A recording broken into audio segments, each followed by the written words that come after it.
And our final group to present is Trustfall. Talk about their invitation. Hi, I'm Audrey Martin. I go to Jones College Preparatory and I live in Chicago, Illinois. Hi, I'm Andre Faber. I go to Palatine High School in Palatine, Illinois. My name is Maya Wozny. I go to Aquinas High School in La Crosse, Wisconsin. Okay, so we're focusing on flooding in Peru.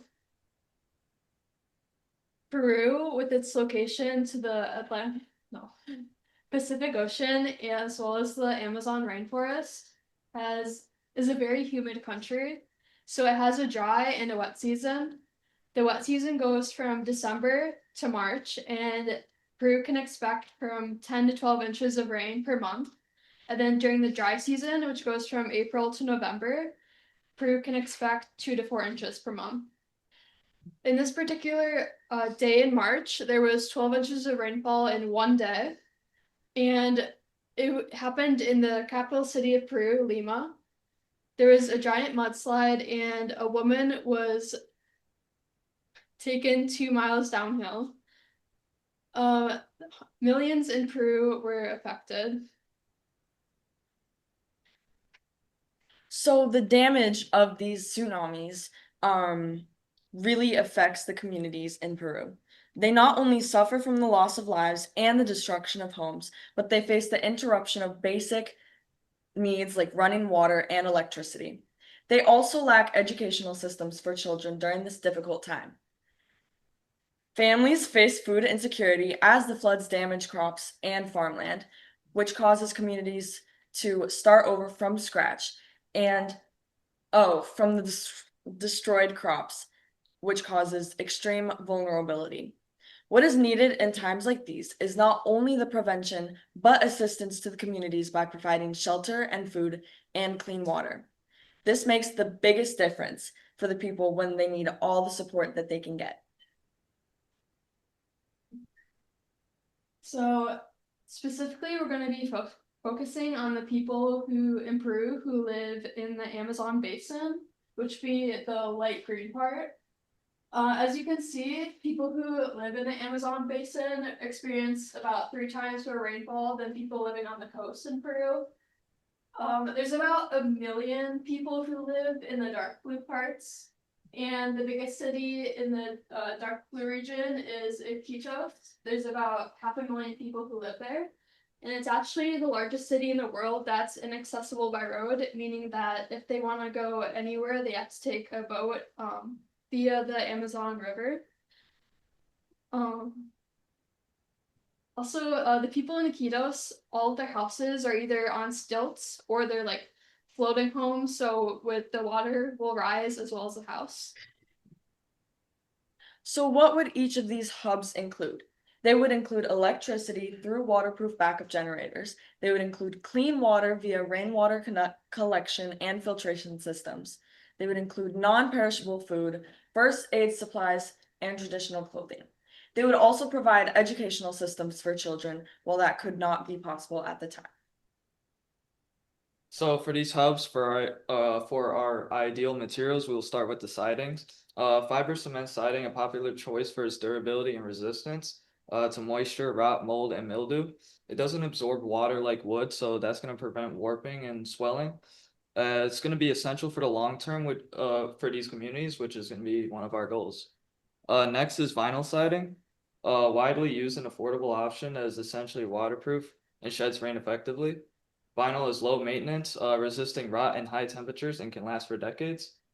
For roofing, we want to focus on metal, known for its strength and resistance to elements like high winds.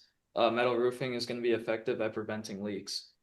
In company with the roofing, we also want to install the use of liquid rubber coatings, which will be applied to the roof surface and create a seamless watertight seal. Our next essential is foundations and basements. For this, we want to apply reinforced concrete. This material is durable, sturdy, and is going to be able to withstand water, wind, and weather. It's also resistant to mold and fire. Several options for foundation waterproofing products include liquid membranes, bitumen-based materials, and polymer-based membranes. We also want to install proper drainage systems around the foundation to ensure rainwater is removed and prevent water from accumulating.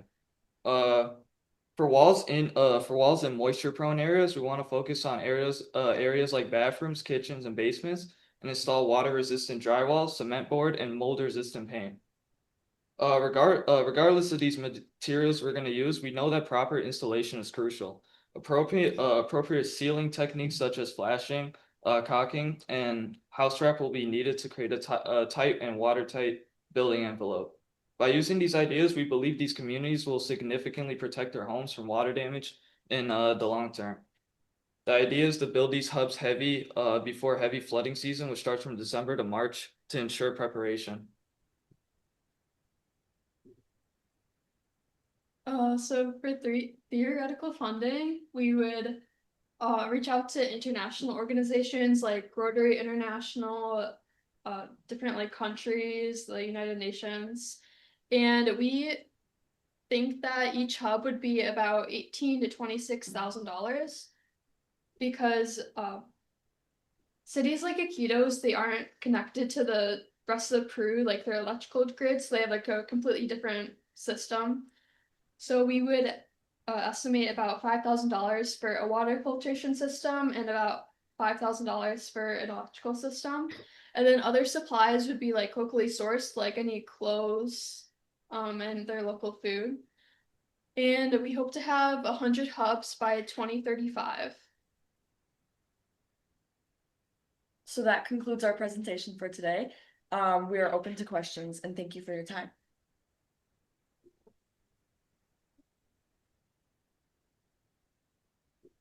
Good.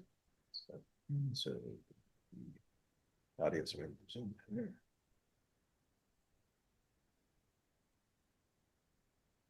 Okay.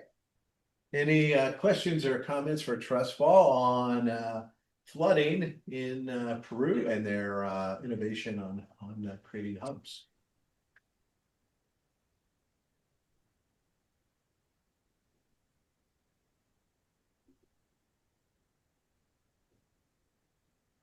I have a question. How are you going to finding the fund for building those hubs? So yeah, we would just reach out to like international organizations for any grants, like Rotary International, their average like global donation amount is usually like $400,000, and then we would reach out to like governments that would be willing to help. We would also host fundraisers for people in general and companies to donate. Okay, thank you. All right. Okay. Well, thank you, Trustfall, and thanks for all of the difference. I mean, just to remind you, none of these risks were known by these students before yesterday morning. You know, they discovered the risk. They, figured out the problems, defined the problems, had to ideate on possible solutions, come up with solutions, prototype them, figure it out.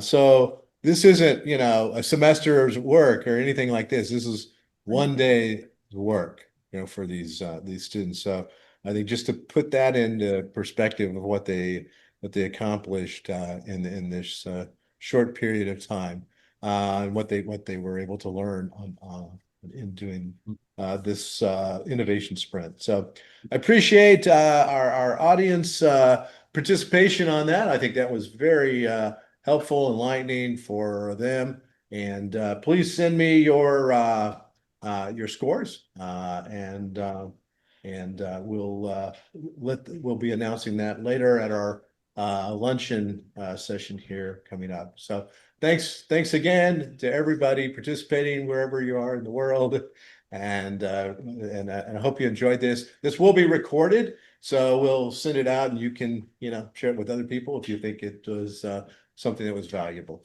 Okay, take care. Thanks, Jim. Thanks, students, Thank everybody. you. This was amazing that Thank you. all this came from yesterday. Yeah, no, it Yeah. is, isn't it? Yeah. Great work. Thank you. Good. Keep up the innovations. Thank you. Bye-bye.